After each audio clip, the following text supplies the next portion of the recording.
ዓለም ዋንጫ ሲነሳ የሴኔጋል ቡድን የሰራውን ጀብድ አደንቃለሁ። እንደምታውቁት አሜሪካን አልፎ አልፎ ወጀብና እንትኖች ንፋሶች ያገኟታል። አየሩ ስለተለወጠ የጁምዓ ቀን ወጣው እንዳይሰግዱ ትእዛዝ ተላለፈ። የሴኔጋል ተጫዋቾች ግን ሁሉም መጣው መስጂድ ውስጥ ሰገዱ። ይሄን ተቃውሞ ሚዲያዎች ዘገቡባቸው። አሰልጣኙን ጠየቁት። የመለሰው መልስ አንድ ነው።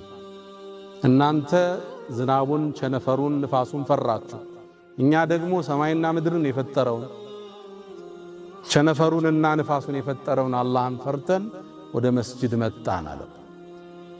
ኳስ ጨዋታ፣ ስፖርታዊ እንቅስቃሴ ከዋናው ዓላማችን ሊያዘናጋን አይገባም። ከአላህ ጋር ምንቃረብበት እንጂ ምንጣላበት አይደለም። ኳስ ለማየት ተነስተን ለሱብሒ ካልበቃን በርግጥም ኳሱኛ ነን።